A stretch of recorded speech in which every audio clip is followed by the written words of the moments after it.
Welcome back to Pro Cycling Manager 2024 for REMBE Pro Cycling Career Mode. As always, brought to you by REMBE Pro Cycling. Last episode was a pretty fantastic episode, starting off with 2 national championships victories and finishing off with a major plot twist. We got to August 1st, the transfer season had arrived, but then I got an important email. For context, before I read that email, I thought that I wouldn't be able to afford the new transfers I wanted to make because our budget was 1.6 million. But then this email arrived, and it said that we have 3.4 million extra budget, making our budget 5 million for 2028. This feature is part of the last update on Pro Cycling Manager, trying to make it easier to go from Pro Team to World Tour, and I gotta say, it certainly makes it easier. Because 5 million euros might just be what we need to sign the riders we want and to become a World Tour team already next season. And as usual, our promotion will be based on this page, the team index ranking. A ranking based on the strength of every team after transfers, and if we finish this season within the top 18, we are a World Tour team next season. And that is exactly what I'm hoping for. So, it's time to do some transfers. Now, I want to start off by extending a few riders. So first, Lewis Bauer. Like, he's won so many races for us, 77 sprint, and that's only gonna grow. A massive 10 victories for the team in 2027, some of which are at a proper level. Santos Under stage win, Paris stage win, Romandie stage win. But he's right now on 2.5k per month. I'm expecting to have to pay more for him now. So he wants 15.2k per month, a 1-year contract, an important rider as role. I think I'm gonna change this. Let's try 15.2k, 2 years and sprinter.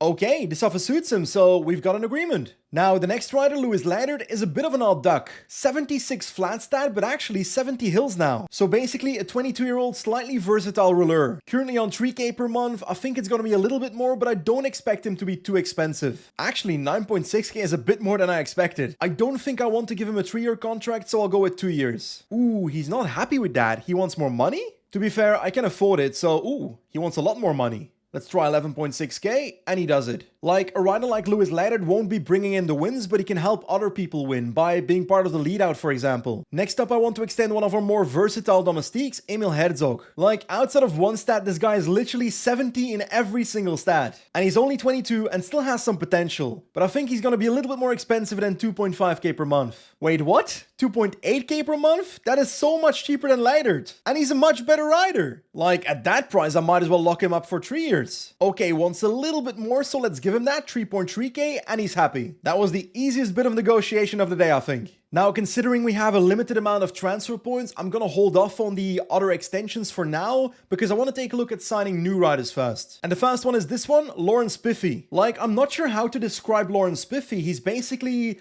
a B-Tech Mes Pedersen, but very punchy at 75 hill stat. Next to that, 75 sprint and 77 cobblestone, so he would be our cobble leader for now. Right now, he's on 26.5k at Groupama. I'm expecting to have to pay a little more than that. But actually, 28k, that's not too much more. I do want to make him 3 years. Okay, let's give this a try. Ooh, he wants a little bit more. Let's try 31k. We've got the money anyway. Oh, it's gonna be like 40k, I think. But now I do need to watch out because his patience is about to run out, 2 out of 3 dots, so this is our final offer. I'm gonna try 40k, and he's signing for us. Nice. Next to Piffy, it's time to secure another GC rider, Florian Lipovic. 79 mountains, 77 medium mountains, 76 hills, and most importantly, his time trial is not terrible, 74. Like, he's 26, he has a bit more potential when it comes to stage races, but I'm not sure it's gonna come out. But either way, I think he's worth signing as the rider he is. Leader, a 1-year contract? Nah. At least 3 years, brother. Okay, he wants a bit more than 35.6k. Let's make that 38.6.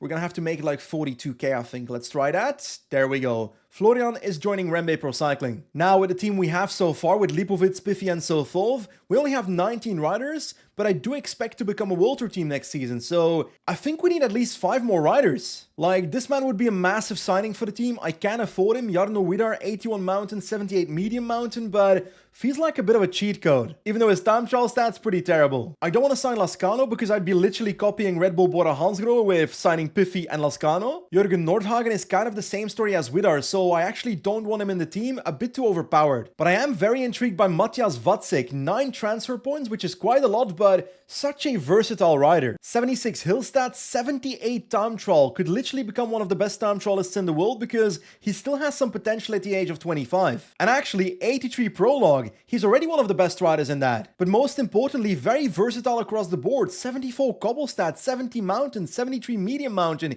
He can do literally everything. And despite us not being a very attractive team for him because we didn't spend dossier points on him, he doesn't look overly expensive. Let's try 24k 3 years luxury teammate. Okay, very unhappy about the role. I reckon he wants leader, so I have to give him that. Oh, he's still somewhat unhappy about the role. What if I drop a massive amount of money on him, like 46k? There we go, he's happy. Money solves everything. Okay, we've only got 16 transfer points left, so we can't actually sign too much more. But I do need quite a bit more riders, so I think I'll have to go for riders that cost like 3 transfer points. For example, this Slovenian kid, Leon Kolar, 72 sprint and massive potential, 5.5 star in sprinter. And only 1 transfer point, so definitely worth it. 2.5k 3 years teammate, and he's happy. Next up, the infamous Marcos Landa, 73 time trial, 73 hill stat, stamina 75, prologue 74, very odd stats. And the weirdest part is, one of the stats that he doesn't have above 70 is his best quality, 6-star potential in Northern Classic, so could be a massive cobbler. And only 2 transfer points, so that's definitely fun. Once again, 2.5k 3 years teammate, and Marcos Landa is coming to REMBE. Now when it comes to scouting, there was this guy, Kevin Fröhlich, 69 time trial, 70 stamina, a time trial talent. Like, I was planning to sign him, but I feel like there's much better talent out there that we can sign. So I'm sorry, Kevin, but I think you're gonna have to keep on working at your local grocery store. Like, I know what I said about Widar and about Nordhagen, but I kind of really want to sign Paul Seychelles, despite the same applying to him. About to turn 21 in this playthrough, one of the biggest talents when it comes to stage racing in the game. 75 mountain, 76 medium mountain, 70 time trial. I gotta say, he's probably overpowered, but I really want to sign him. I don't know what to do. I'll look at a few other riders first. A few minutes later. Honestly, it, I'll do it. Okay, let's change that to 3 years. I want to make him, for now, important rider, 9.6k. Ooh, unhappy. Leader, 11.6k, almost happy. 13.6k, not happy yet. Last chance, 16.1k, and he's in our team. Yeah, we just signed a super talent. And to be honest, knowing my luck, next season on the 6th of January, I'll get an email that he drops by like 2 potential. Anyway, only 6 transfer points available. So, this man, Tibor Del Grosso, 24 years old, 3 transfer points, 72 hill stat, and 72 sprints. So, bit of a puncher, but also 72 cobble and 5-star potential in that specialization, so might be worth it for the cobble classics. And most importantly, 2.5k, pretty damn cheap, and he's almost happy. Let's make that 3k, and now he's coming to the team. Ironically, because our budget became so impossibly high,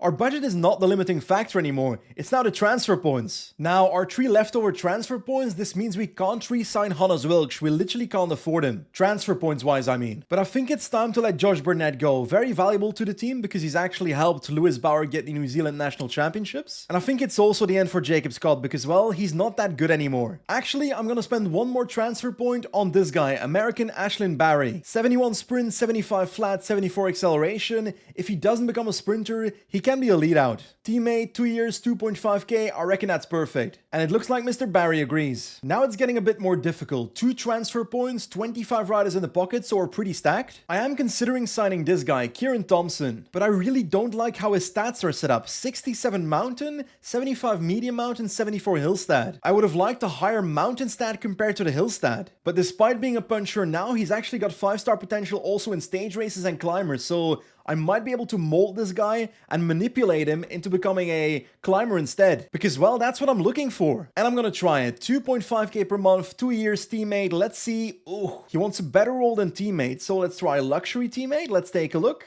Almost. 3.5k, that should be enough. No, it's not. But 4k is, so Kieran Thompson is coming to the team. And that was our last signing, so this is our team for 2028. Florian Lipovitz, Lawrence Piffy, Matthias Watzek, Lewis Bauer and Lewis Leidert have extended. Paul Sisha is coming to the team as super talent. Emil Herzog has extended and Kieran Thompson is a talented climbing type. Next to that, Tibor Del Grosso, Marcos Landa, Leon Kolar and Ashlyn Barry. Honestly, I think that's a pretty fantastic team for the next season. Like, our current crop of GC riders are gonna grow, but I reckon I can win a Grand Tour with Lipovitz. And yeah, Lawrence Piffy, we finally have a cobble leader. I did probably spend a bit too much on Matthias Watzek, but I really wanted him at REMBE. Most of you know this, but I fell in love with pro cycling through Pro Cycling Manager in 2005. But actual cycling, myself, that started with Zwift. Zwift is the go-to training app to make indoor cycling so much more enjoyable. If you want to try Zwift but you don't have an indoor smart trainer yet, you're lucky because right now you can get 10% off on the following products. The Wahoo Kickr Core Zwift 1, the Wahoo Kickr Core with cassette, the Zwift Ride with Kickr Core, or if you already have a compatible smart trainer, the Zwift Ride frame itself. To receive the 10% discount, go to the link in the description and use code BenjiWinter10. Both are important, link and code. Anyway, I can't wait for the 2028 season, but this one isn't over yet. Because, well, we have two more pretty big races on the menu today, starting off with San Sebastian, a one-day race. But after that, it's time for the big one, our second Grand Tour of the season, La Vuelta a España. But actually, about that Vuelta, we've got a small problem. Our plans were to send Pablo Torres as GC rider together with Tim Tontoy to Merga sprinter, and as domestiques, Hector Alvarez, Adrià Pericas, Stamle,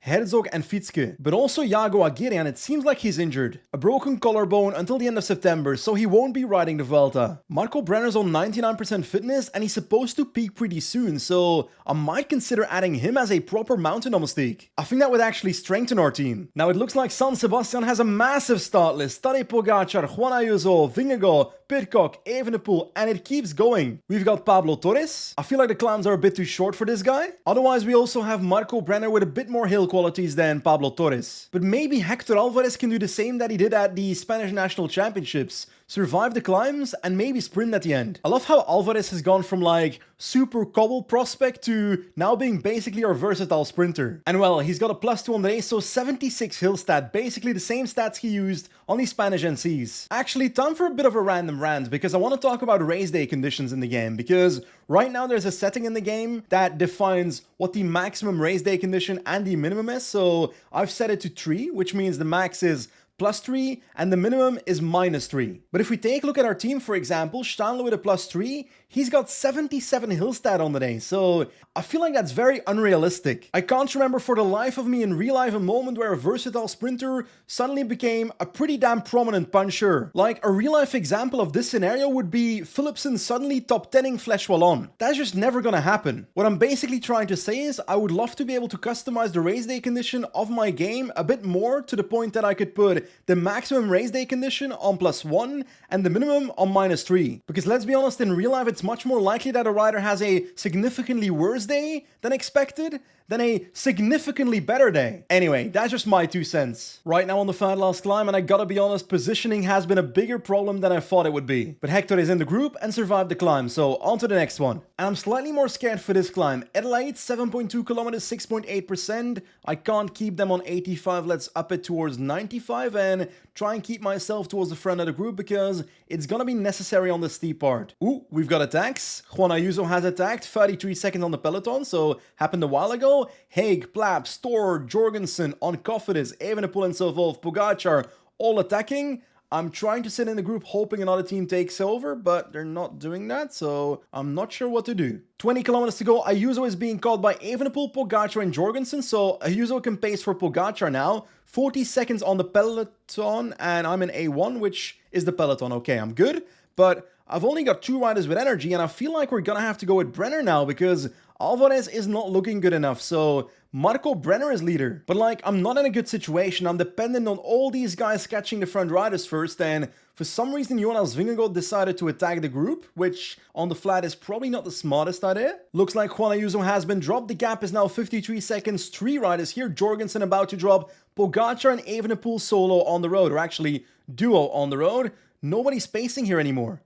That is not good. Pidcock takes over a little bit.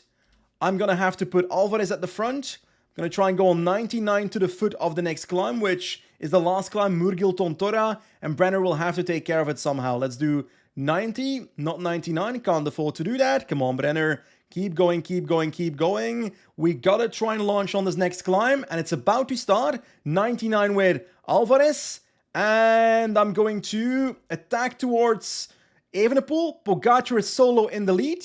Let's switch towards effort cursor on 85. We've still got Evenepoel in the wheel. Small gap. We are trying to close it. 49 seconds to the front.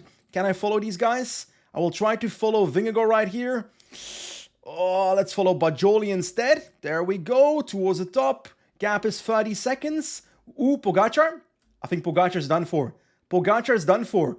Almost at the top. Come on, Brenner. Bajoli is done for. Let's try and get to the front of the group as we speak. And I'm gonna have to try and attack right now. Is that an idea? Brenner goes. Come on, come on, come on, come on. Widar tries to control me. Come on, Widar, stop doing that, stop doing that. We're not getting away. Let's try and get in the wheel of Pogacar, regenerate energy, and maybe try and attack again at the bottom because we don't have the sprint for this. It's only 2 kilometers. What do I do? What do I do? Can I move up a little bit? I would like to move up a little bit. Can I get into the wheel of Widar here?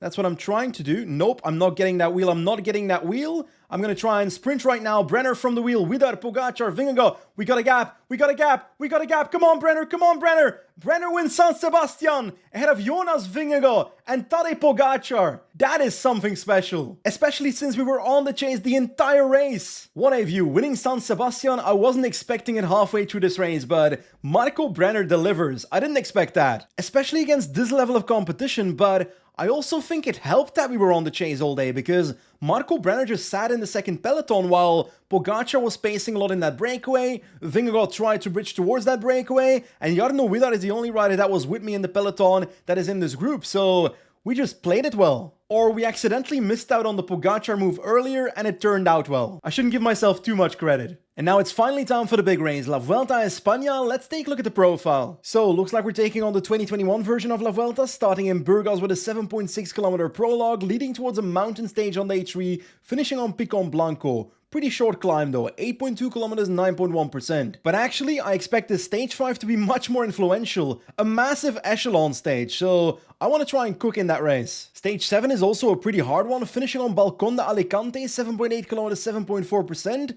after a full stage of medium mountains. But I'd say the first proper mountain stage is stage 9, Alto de Villifique, 15 kilometers, 7%. And yeah, in typical Vuelta fashion, a lot of stages that are basically hilly parkours like stage 10, stage 11, so we could take some time there. The next proper mountain lies on stage 14, Pico Vierca, 16k, 6.5%. And I do like the design of stage 15 because having a large climb before a smaller climb, it incentivizes people to attack on the second last climb. Now stage 17 was pretty damn memorable in real life. Bernal and Roglic going very early on Collada Jomena, the second last climb, and eventually on Lagos de Covadonga, Roglic was the winner. And well, the day after on stage 18 is probably the queen stage, Alto del Comunitario, massive climb, very steep, 15 kilometers, 9.7%, with a maximum of 17.6%. That is brutal. And actually, this stage, the 20th one, is also vividly in my memory because this is where Miguel Angel Lopez stepped into the car. I don't expect this to be the most selective stage on PCM though. Anyway, the final stage, no Spanish Champs-Élysées, we're doing Santiago de Compostela ITT 32 kilometers and it's quite hilly. Like, there's quite a few time trial kilometers in this race, which does not fit Pablo Torres, but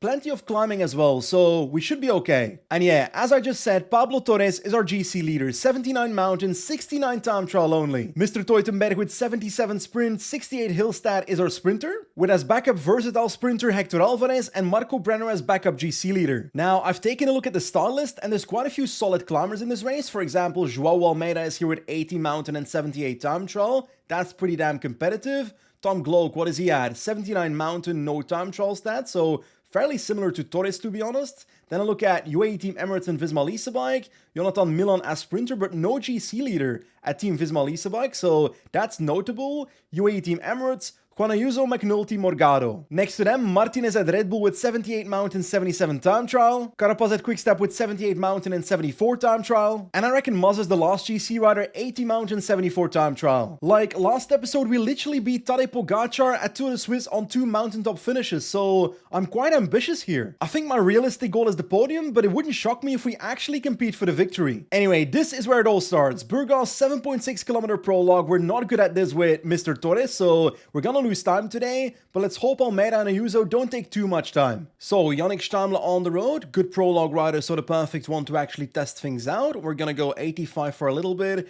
There's a small hill incoming, so I'm actually going to up my tempo on the hill right now to 95 and get some speed up here, and now back down to 85. Ooh, red bar almost empty, but not completely, so that is perfect. Last 1.8 kilometers, I'll go to 86 right now, 87, maybe a bit more. No, back to 86, back to 85.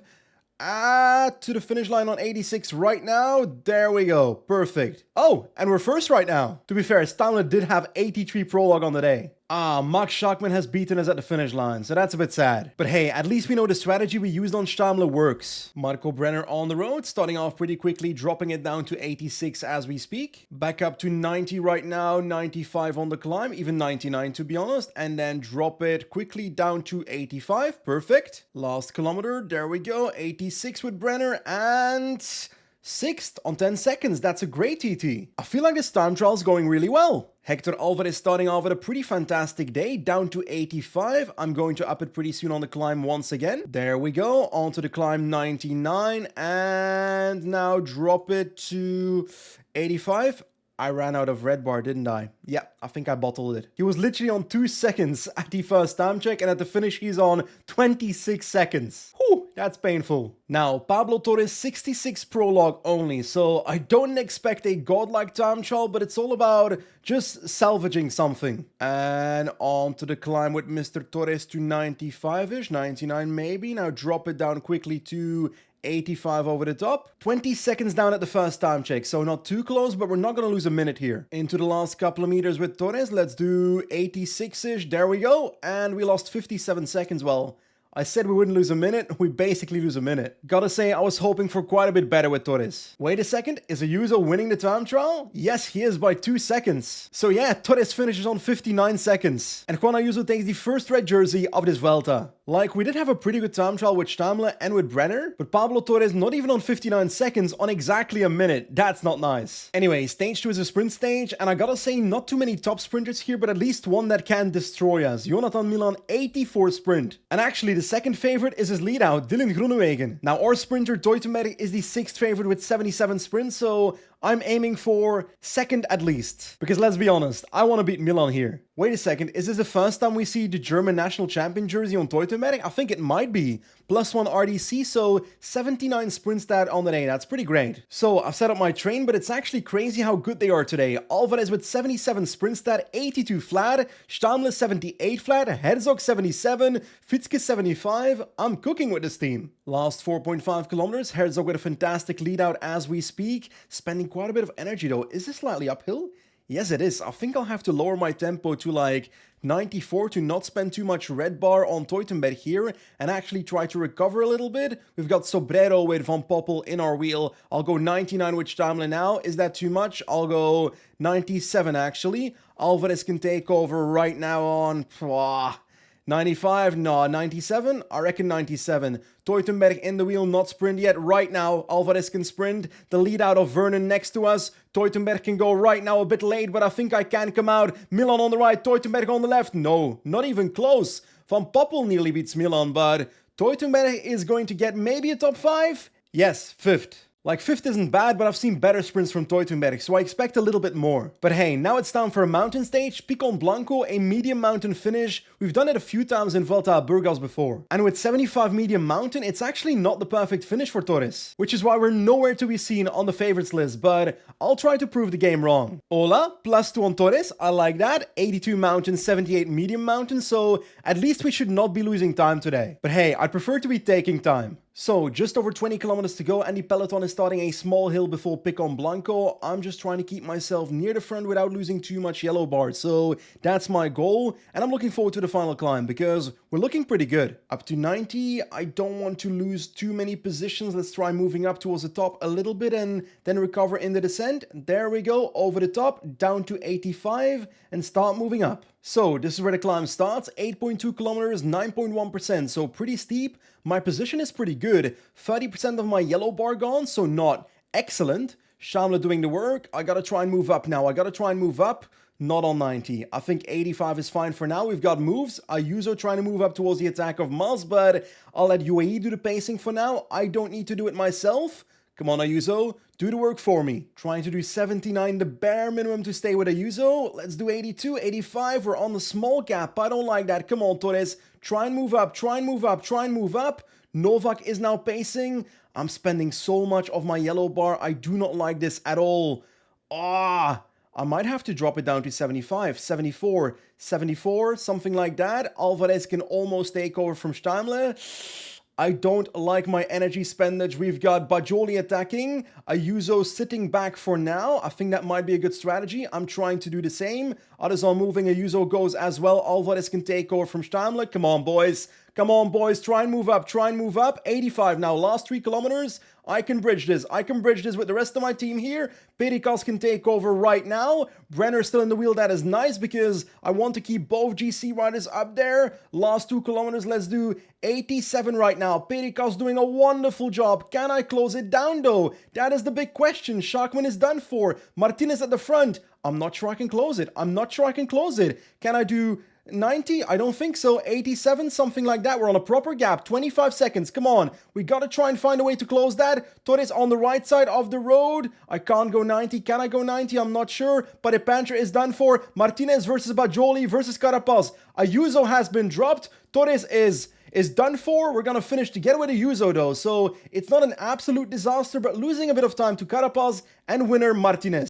And there we come in, roughly 8th, 9th, and 7th in the stage. Hey, I think that's an acceptable result, especially because Torres is not great at medium mountain stages. It's the giant mountain stages that benefit him more, 15 to 25 kilometer climbs, and that is his terrain. Looks like there was a gap of 9 seconds between Ayuso and Torres though, so not a disaster, but I would have preferred that not to exist. Daniel Felipe Martinez is the new leader of this race. We are not in the top 10. Actually, we are with Brenner. He's 56 seconds down and Pablo Torres on 143, so not a fantastic start to the Vuelta. Then again, it's mostly because of that prologue. We lost 1 minute to Ayuso there, otherwise we would be like 9 seconds behind him. So yeah, in the end, I remain very ambitious for this Vuelta. I think top 3 is definitely possible. And I don't want to be too loud about it, but maybe a victory. Anyway, I'll leave it there for today. A slow start to the Vuelta, but a pretty fantastic transfer season and a victory in San Sebastian. As always, thank you for watching, thanks to REMBE for sponsoring the series, and I'll see you next time. Goodbye!